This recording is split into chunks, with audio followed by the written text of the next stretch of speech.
It is a very, very early July 4th, Monday morning. And I hope everybody's had a great weekend. I hope everybody's been spending it with family and friends. But I was just really thinking a lot this morning, and I jotted down some notes over the weekend and printed a couple articles, and I figured, well, it's real quiet, it's cooled down, just a nice time of morning before the sun comes up. And sometimes our head is real clear, and as I'm sitting here, I just thought I'd make a video and talk to all of you about what's going on. I was reading an article over the weekend on wolfstreet.com, housing bubble getting ready to pop. And I think most of you now would agree that we are getting very close to a housing crash. And over the weekend, there was a renter next door to our place here, and she was at the pool, and we were over at the pool and just talking. And she said that her son or son-in-law was in real estate, and things are going well, and but there's this limited amount of homes on the market, the shortage of inventory that we always hear about.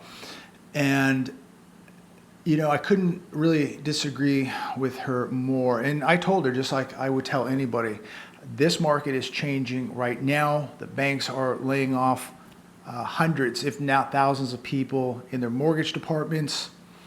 We are witnessing price reductions every day, more listings. It goes on and on and on. And one thing that nobody's really talking about that this article mentioned was shadow inventory is piling up. People who bought a home a year or two ago did not sell their original home. Okay, so they went and bought a new home or existing home, but never sold the home that they were living in, figuring that this market was just going to continue going up 20 and 30% a year. Now these people are rushing to the exits now that they have 2 mortgages or maybe even 3 mortgages. They're rushing to get these homes listed and on the market. Again, they were just riding this market up, but going, well, it's going up 20, 30% a year. What's the rush? Maybe we'll list it next year. Maybe we'll list it in 2 years, and just keep riding it up, right? The shadow inventory is now beginning to come to market, but there's a few problems that have arisen that are going to really affect the shadow inventory, and it's going to affect pretty much any seller now who's decided to put their home on the market. One of them is mortgage rates. In the last few months, mortgage rates have doubled. This has priced a lot of people out of the market. A lot of people can't qualify now. They're out. We're going to see, I believe, sales plunge just on the basis of mortgage rates doubling. I believe they're going to continue to go up. At the same time, these people now are going to have to compete against all that new home builder inventory, homes being finished that are being listed, that are going on the market now. They're also going to be competing against massive inflation. And as I said, they're going to be competing with less buyers. There's going to be less qualified buyers in the housing market now because they've been priced out. So I would say that without a doubt, we are going to continue to see more and more price reductions.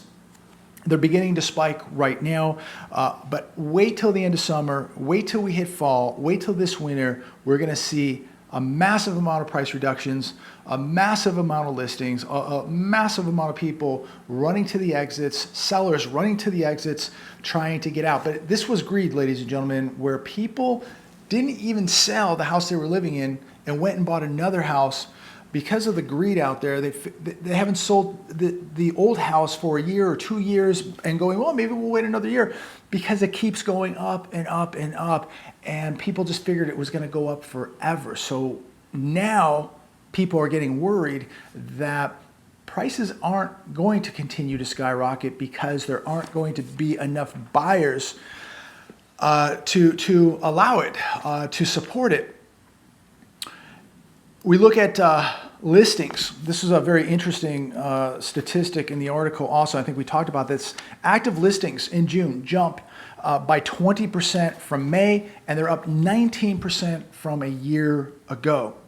There were 98,000 more homes listed in June than a year ago, according to data from the National Real Estate Association. Pending home sales plunged by 16% in June. That from a year ago, we've talked about that. New listings in June rose to 562,000, the second highest on record in recent years.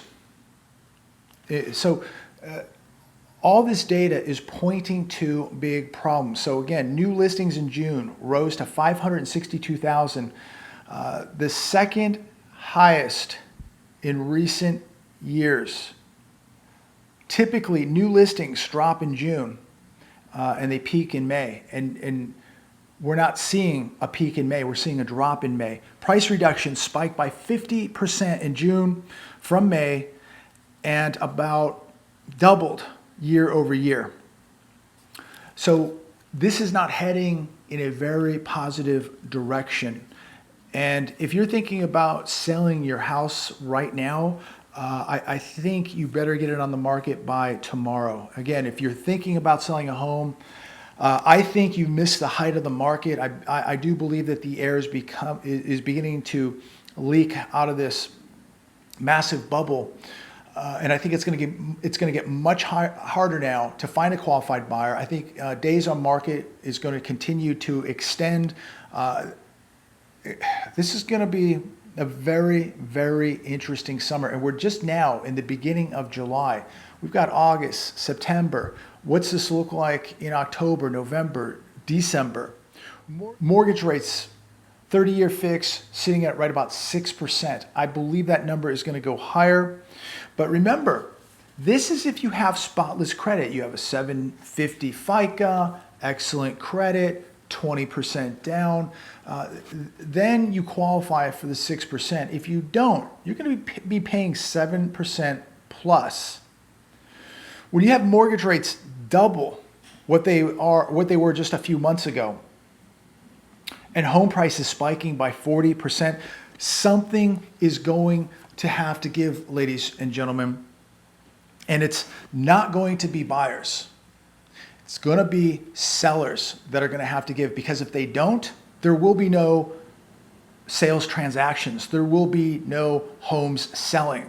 So what is going to give are sellers. And how are they going to do it? They're going to have to lower prices. And this, I believe, is going to get extremely ugly for the real estate market.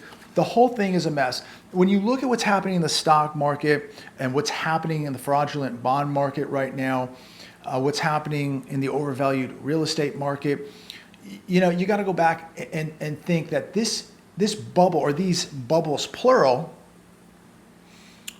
took 20 years, easily 20 years in the making to get where we are today. Because when it all crashed in 2008, we put a Band-Aid on a gunshot wound and we just kept limping along. And here we are in 2022, and I've never seen the economy this bad. I've never seen bubbles this big.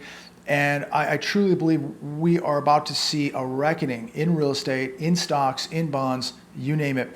And unfortunately, tens of millions of people are completely unprepared for what is about to happen.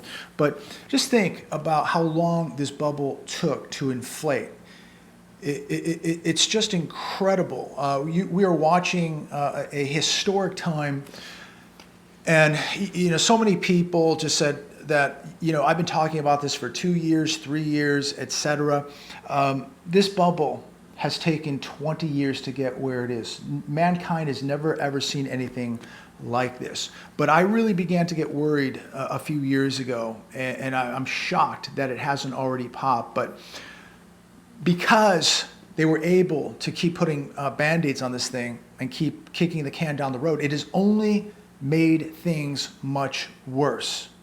And by making it much worse, more people are going to suffer, and they're going to suffer much longer, and they're going to lose much more because of it. And the question is now, 20 plus years in the making, this does not get fixed in 2 weeks, doesn't get fixed in 2 months, it doesn't get fixed in 2 years.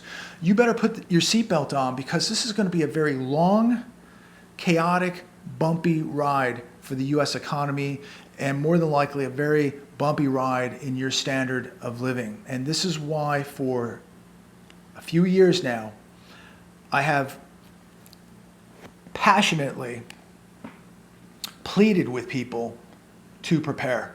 And I'm still doing that. And I will do it till the very end. Time is running out. And I don't think anybody out there can really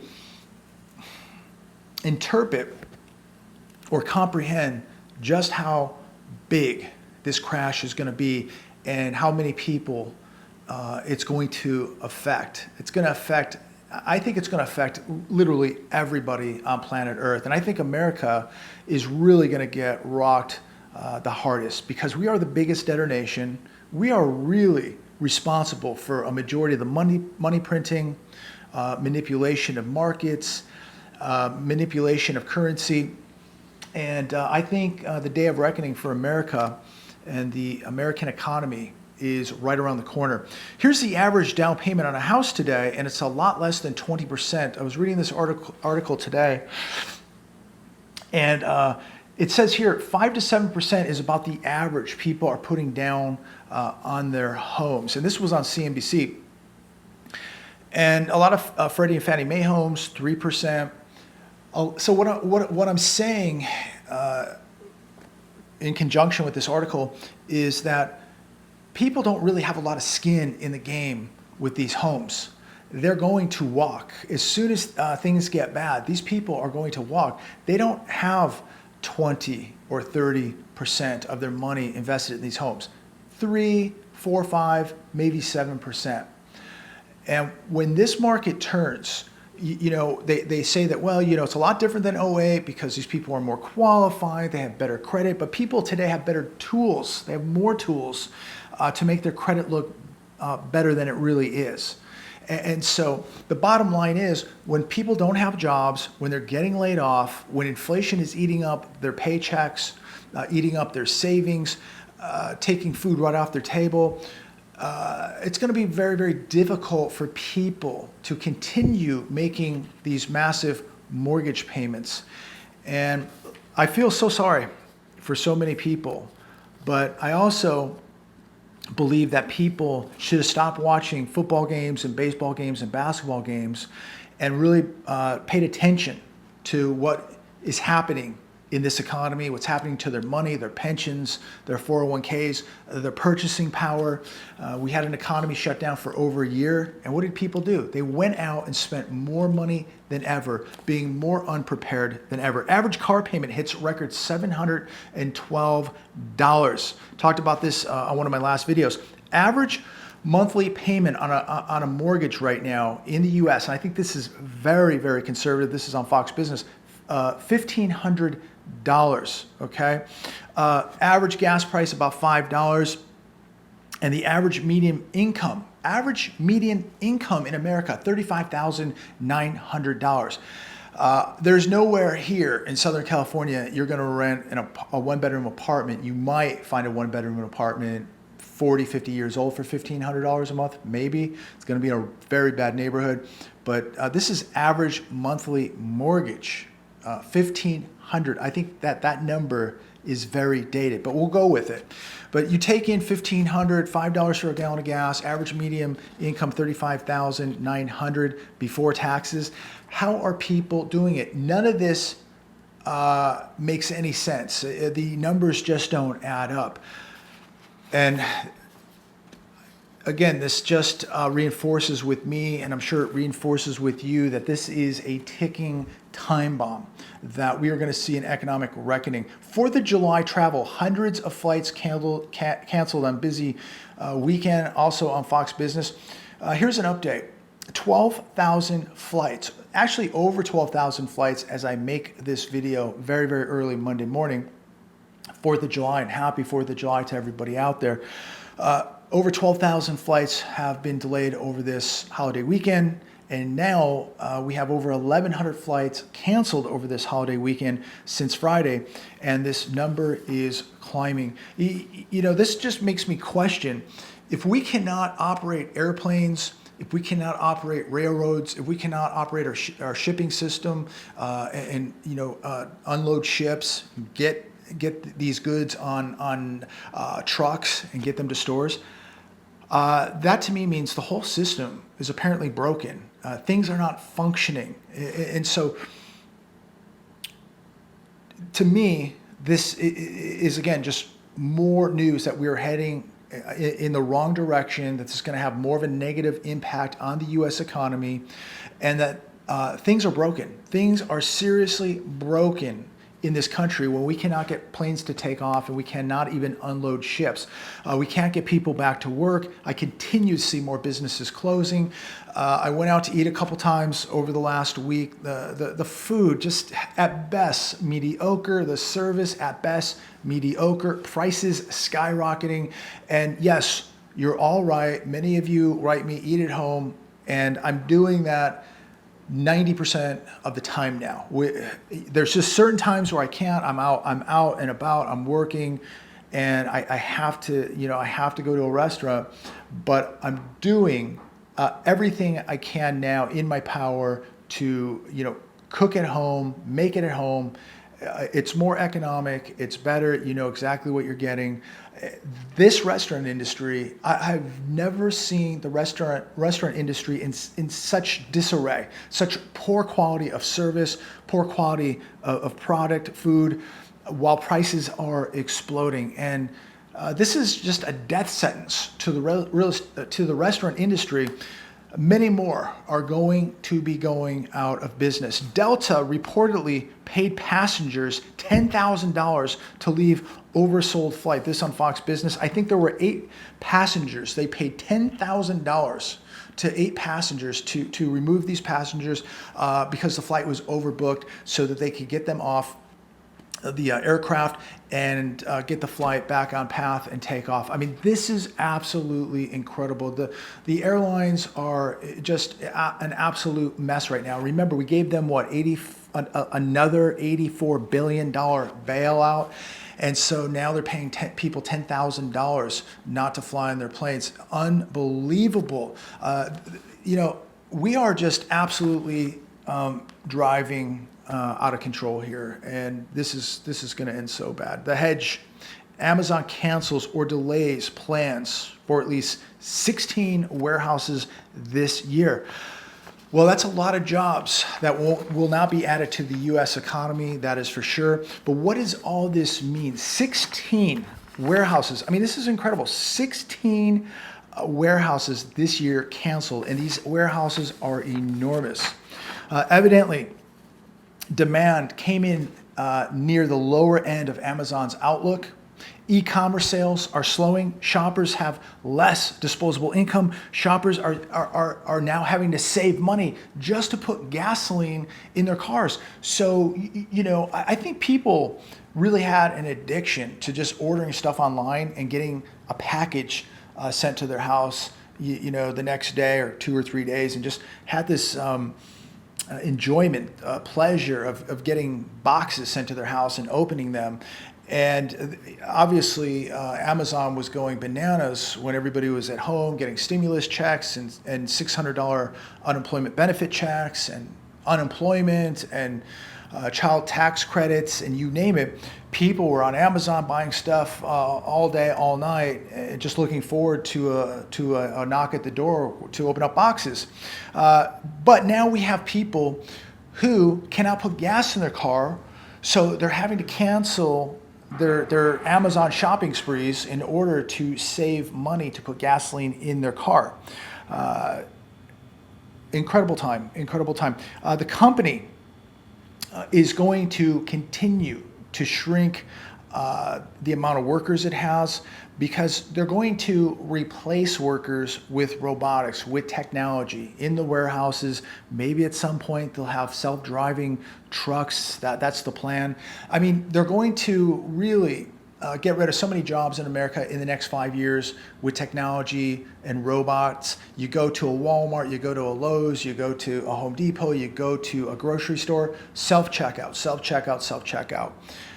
They're doing everything they can now to cook the food without a human being, use a robotic. And look, you almost can't blame them now because there's so many people out there lazy who don't want to work, who don't care about their jobs, have a terrible attitude and don't really care. And so their jobs are going to be replaced. They're going to be replaced by robotics. And the question is, when everybody's job is outsourced, insourced, or replaced with robotics, how in the world will anybody have any money to buy anything on e-commerce, to buy anything from Amazon, to go buy a new car, to buy a house? How does this all play out when millions of jobs are going to be replaced in the next 5 years? And we're going to see millions of jobs just lost here because of this economy just completely dying, this economy just plunging into the abyss. Jobs are going to disappear. Companies are going to cut the fat. Companies are going to shrink. They're downsizing. Jobs are being eliminated every day, and we're going to see a surge in more job elimination. Very interesting article here today. I'm not going to get political, but feel free to comment down below. Let me know your thoughts. California gives free healthcare to people who come from other places. So people who are not U.S. residents, we shall say, are going to get free healthcare in California. 764,000 people who are not here legally are going to receive health care in the state of California. That's going to come to about $2.7 billion. I find that so charitable when the U.S. has 27 million Americans without health insurance, and we have nearly 40 million people on food stamps. We have vets sleeping on the streets of America. We have nearly 100,000 homeless in LA County. There's just so much desperation out there. We have food insecurity, and yet the taxpayers are going to flip $2.7 billion to feed people who come from other places who are not here legally. What do you think about that? I just talked on one of my last videos about one of these charities that raises money for gold standard families. And I find it so repulsive that we can send money all over the world to other countries for all types of things.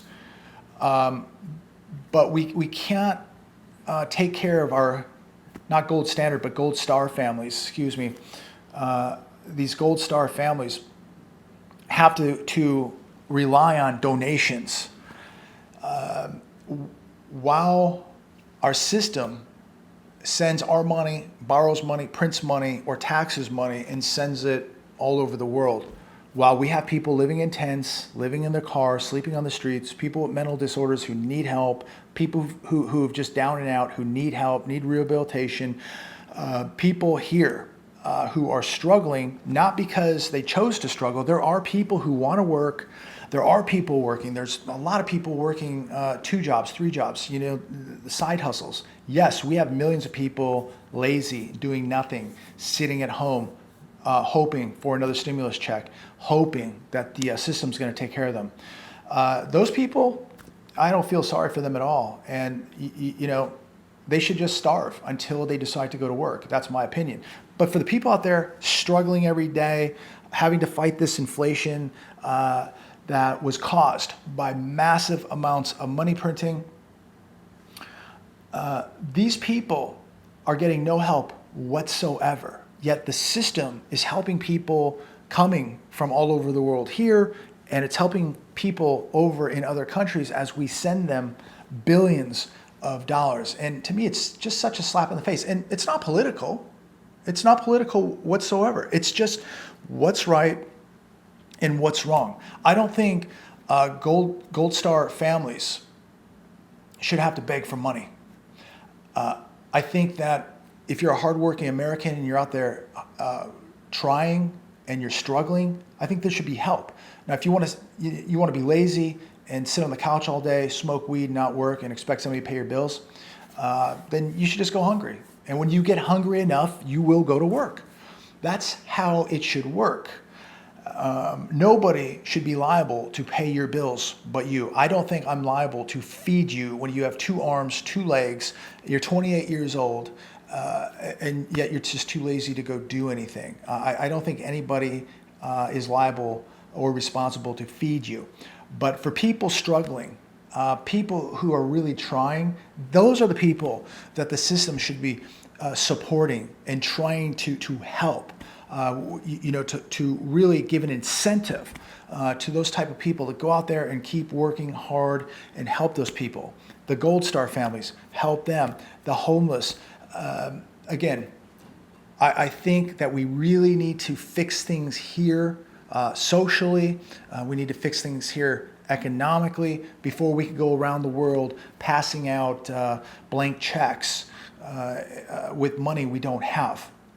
And that's just my opinion. But so yes, it's very early in the morning. You could say it's very, very late, or it's very, very early in the morning. And I was just, my mind is always just spinning with everything that's happening. And it's obviously a 3-day weekend. Markets will not be open this morning. But it'll be very interesting to see what happens Tuesday morning, even though it's all manipulated and fake. But every day, it just seems like this economy is just getting punched again and again and again. And the people out there just trying continue to struggle, the middle class, the poor. And there just seems to be less and less real opportunity, less and less real jobs. All I can say is keep praying. Ask God for direction. Pray for this country. Don't give up, ladies and gentlemen. Do not give up. Keep working hard. Take on those side hustles. Keep stacking as much cash as you can. Put away the food. Put away the water. Put away the gold, the silver. Be your own asset. That's the best thing you can do right now. Have a skill set. Be your own asset. Don't rely on anybody else. That is just going to be a plan for failure. So invest in yourself, walk close to God. He's going to direct you. It's going to be okay. And I do believe that there is going to be some prosperity out there, but you got to have cash. You got to get your credit in order. You got to get your debts paid off. Nobody's going to lend you a dime if you have bad credit or if you have too much debt. So this is a time right now to maybe get your house in order financially, get the debts paid down, get them paid off if you can, get that credit fixed. It's as much as I like to pay in cash, as much as I'm trying to get out of the system, you still got to play the game, right? So get your credit intact. If it needs to be fixed, start working on that right now. Get those debts paid down, because there are going to be big, big sales coming. I think as I close the video really quick, we're going to see one area of inflation and another area of deflation. I believe you're going to see at some point cars, you're going to see electronics, boats, RVs, houses, land, things like that are going to be cheap, where you're going to continue to see food and energy, gasoline,